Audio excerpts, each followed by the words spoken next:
Assalamualaikum warahmatullahi wabarakatuh. Salam, perkenalkan saya Dr. Wahyu PSOS MKS, salah seorang dosen dari Universitas Cendrawasih pada Fakultas Kesehatan Masyarakat pada program peminatan promosi kesehatan. Beberapa mata kuliah yang saya ampu, salah satunya adalah mata kuliah Sosiologi dan Antropologi Kesehatan. Mata kuliah ini mempunyai SKS 2. Perkenankan, saya akan menjelaskan tentang mata kuliah yang saya ampu, yaitu Sosiologi dan Antropologi Kesehatan dengan metode DIA, Delivery, Interaction, and Assessment. Video ini dibuat dengan tujuan sebagai salah satu syarat sertifikasi dosen tahun 2025 dalam unjuk kerja Tridharma Perguruan Tinggi atau PDD UKPT, khususnya pada aspek pengajar. Saya akan memulai deskripsi mata kuliah Sosiologi dan Antropologi Kesehatan.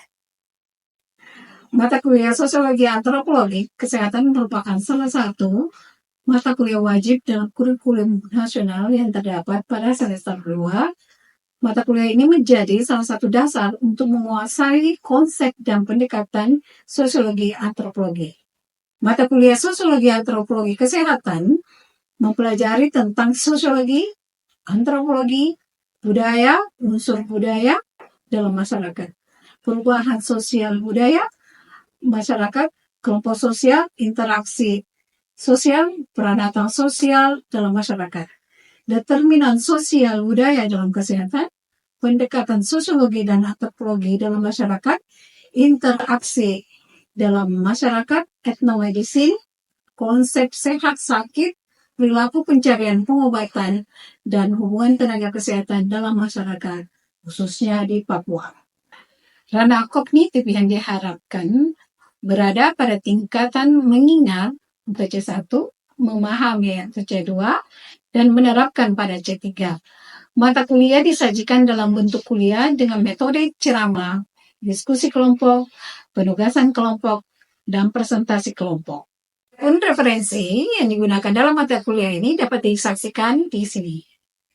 Dan adapun komponen penilaian pada mata kuliah ini ada beberapa: aktivitas partisipatif sebanyak 25%, hasil proyek 25%, tugas 10%, kuis 5%, ujian tengah semester 15%, dan ujian akhir semester sebanyak 20%, jika ditotalkan sebanyak 100%. Baik, kita akan menyaksikan cuplikan pengajaran tentang mata kuliah Sosiologi dan Antropologi Kesehatan. Silakan menyaksikan.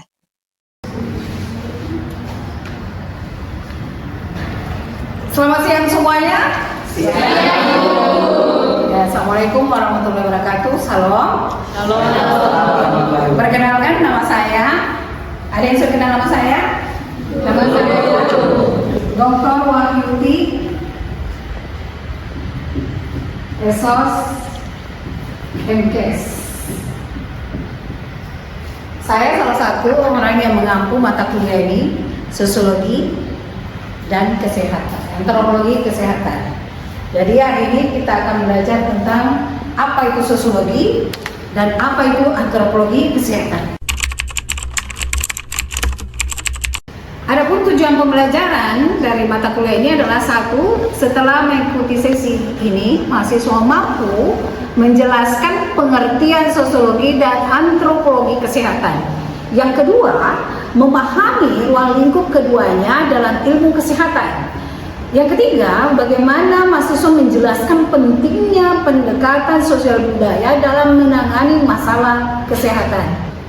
Dengan memahami sosiologi dan antropologi kesehatan, mahasiswa dapat: satu, menganalisis akar sosial budaya dari suatu masalah kesehatan, merancang intervensi kesehatan yang sesuai dengan nilai masyarakat.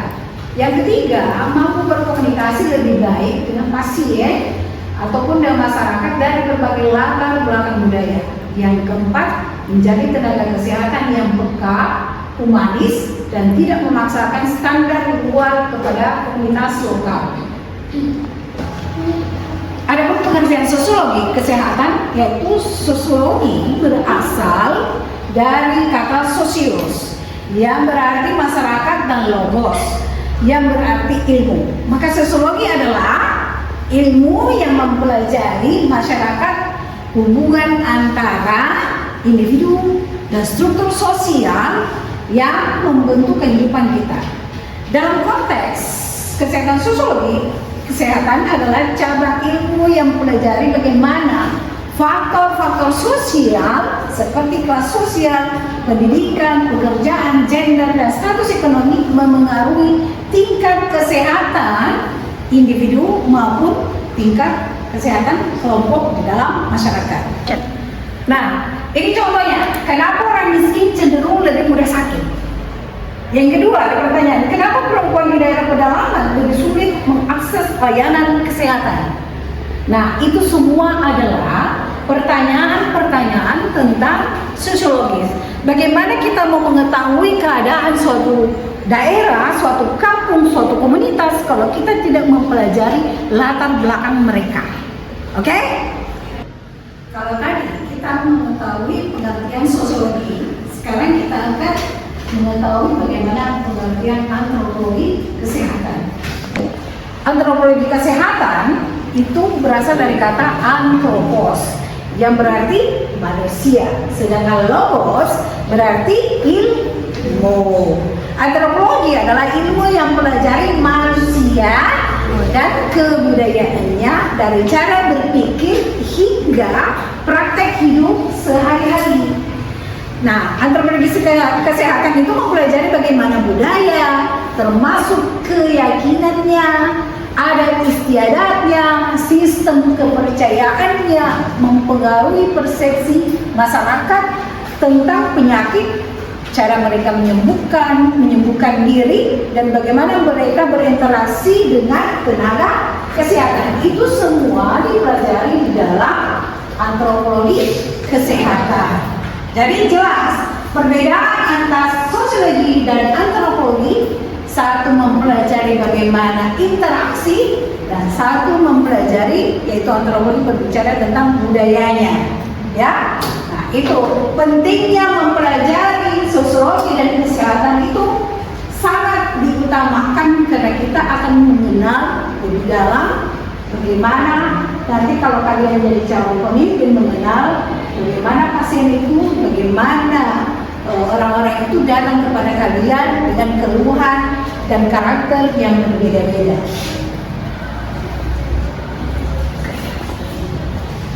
Ada yang ingin bertanya? Saya, Bu. Silakan. Mengapa kita orang kesehatan harus mempelajari tentang sosiologi dan antropologi kesehatan itu? Apa kaitannya dengan sosiologi dan antropologi? Yang bagus, Vincent. Kenapa kita harus mempelajari sosiologi dan antropologi kesehatan? Padahal kita ini orang kesehatan. Anda harus tahu, orang kesehatan itu orang yang mempelajari berhubungan selalu dengan manusia, ya kan? Tadi kita sudah tanya, tahu bahwa apa pengertian sosiologi? Sosial itu berarti manusia, ya kan? Sosiologis, masyarakat.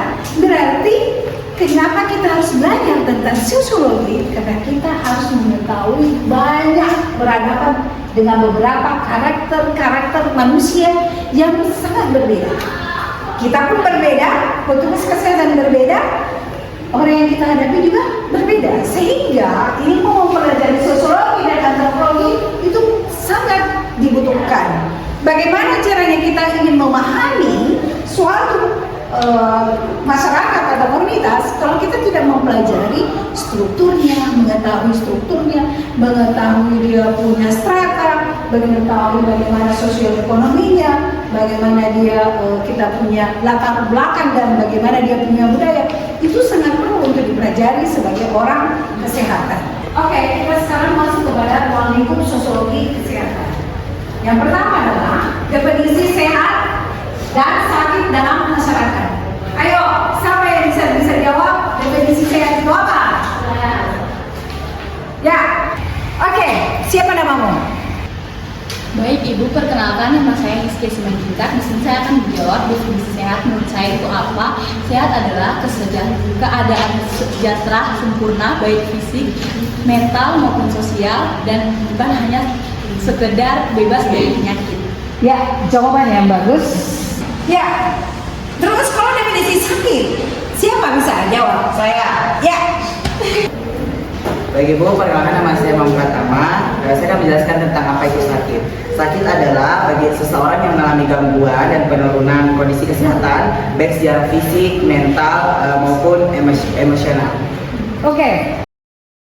Oke, jawaban yang luar biasa bahwa sehat dan sakit itu Ananda sudah paham perbedaannya.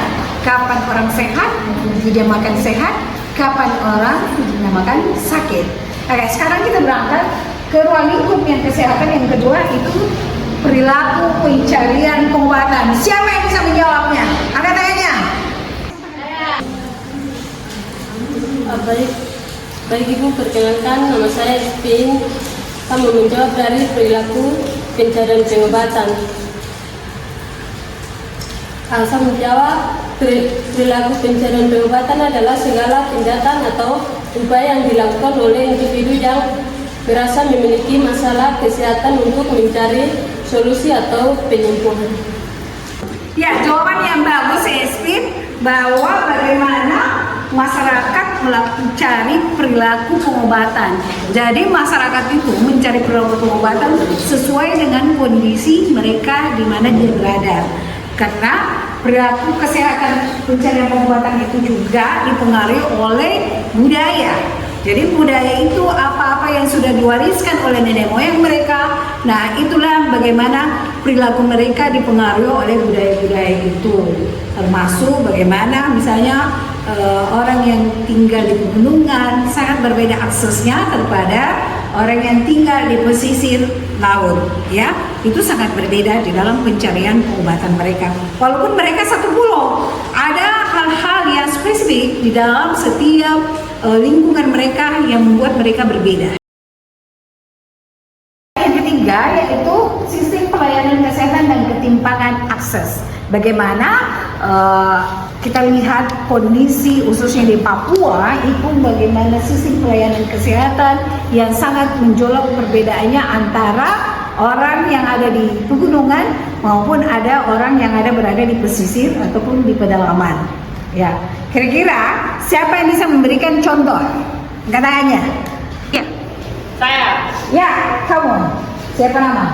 Baik Ibu, perkenalkan nama saya Agnes April Segrasi. Di sini contoh dari sistem pelayanan kesehatan itu seperti puskesmas, rumah sakit umum, posyandu, maupun pelayanan BPJS kesehatan.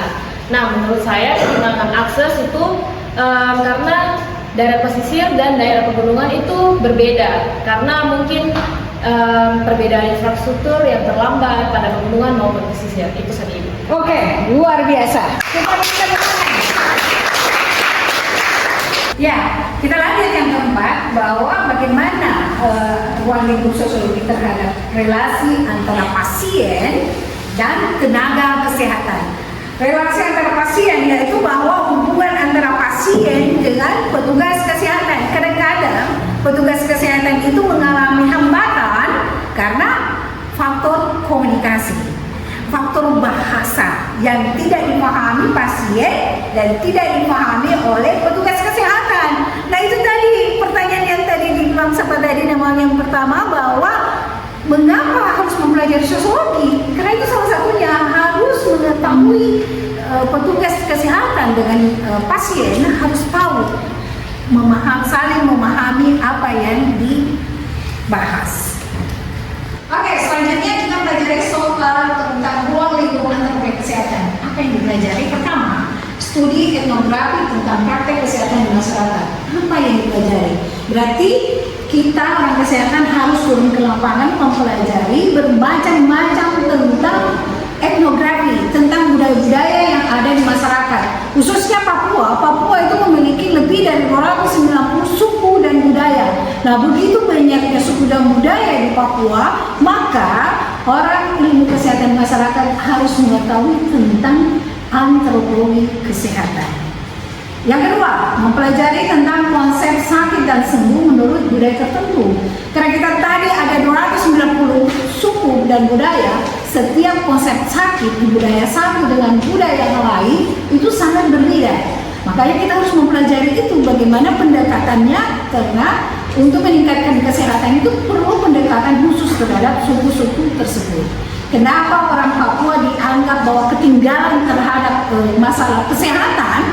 Karena petugas-petugas kesehatannya tidak memahami tentang ilmu etnografi, tidak memahami ilmu sosiologi dan antropologi di dalam pendekatan kemasyarakatan, dan itu sangat penting. Yang ketiga, bahwa praktek pengobatan tradisional, tabib, dukun, dan ritual penyembuhan Papua itu dikenal dengan dukunnya, ondo api. Biasanya kepala-kepala suku itu mempunyai ilmu tentang bagaimana pengobatan terhadap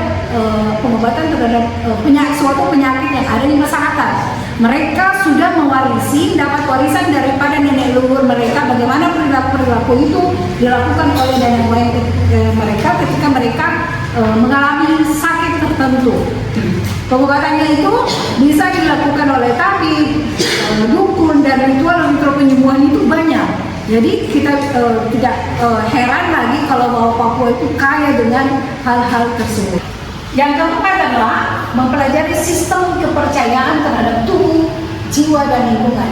Orang Papua, khususnya kalian yang belajar, yang tinggal di lingkungan Papua ini harus mempelajari ilmu ini, karena Anda sudah masuk dalam kesehatan masyarakat. Berarti bagaimana Anda mempelajari sistem kepercayaan seseorang di dalam untuk tetap hidup sehat. Jiwanya bagaimana, itu harus pendekatan terhadap itu, pendekatan ilmu antropologi. Yang kelima adalah perubahan budaya akibat globalisasi dalam sistem kesehatan lokal. Nah, sekarang ini eranya adalah era digital. Semua daerah-daerah yang ada di pedalaman di Papua itu sudah mengenal namanya handphone. Handphone ini yang membuka mata kepala orang-orang yang tidak pernah mengenal namanya. Teknologi itu terbuka matanya dan bisa mengakses dari HP ini tentang bagaimana pengobatan suatu penyakit yang mereka alami. Nah, inilah era globalisasi ini membuat global, berarti secara keseluruhan. Jadi masyarakat, komunitas-komunitas tertentu yang ada di daerah-daerah pegunungan itu, bagaimana mereka mudah mendapatkan mengakses tentang sistem kesehatan lokal. Nah, kita lihat contohnya di beberapa masyarakat adat, sakit bisa dianggap sebagai akibat dari kutukan atau gangguan roh leluhur, bukan dari infeksi virus. Kira-kira penyakit apa itu yang biasa dianggap gangguan roh leluhur? Apa yang bisa? Penyakit kusta. Kusta, ya betul. Kusta itu adalah penyakit bakteri, ya. Jadi kulit. Kusta itu penyakit kulit yang masih banyak masyarakat menganggap bahwa itu adalah penyakit kutukan. Padahal itu persoalan kebersihan yang harus. Jadi Anda sekalian nanti bagaimana melakukan penyuluhan supaya masyarakat tidak mengalami namanya penyakit kusta. Bagaimana memberikan penyuluhan, pengetahuan bahwa kusta itu bukan penyakit leluhur atau kutukan, tapi bisa disembuhkan dengan berbagai macam cara melalui pengobatan. Nah, jika pendekatan medis tidak memperhitungkan keyakinan ini, maka bisa jadi pasien menolak pengobatan. Kalau kita tidak menggunakan pendekatan secara manusiawi dan humanis, maka kalian yang otomatis nanti di masyarakat menjadi petugas kesehatan akan gagal di dalam mengkampanyekan hidup sehat. Baik, oke, yang terakhir bahwa untuk pertemuan minggu depan, ini gambaran pertemuan kita bahwa tentang determinan sosial kesehatan WHO. Tugas Anda tolong dicatat bahwa apa pengaruh lingkungan fisik, lingkungan sosial, pekerjaan, pendapatan, pendidikan terhadap tingkat kesehatan masyarakat. Silakan minggu depan tolong dikumpul tepat waktunya. Sekian dan terima kasih. Semoga ilmu ini bermanfaat bagi kalian semuanya. Assalamualaikum warahmatullahi wabarakatuh. Salam, selamat siang. Selamat siang, Bu. Terima kasih. Selamat siang, Bu. Sekian dari video cuplikan pengajaran saya. Semoga bermanfaat bagi mahasiswa dan siapapun yang menonton video ini. Sekian dan terima kasih. Assalamualaikum warahmatullahi wabarakatuh. Salam.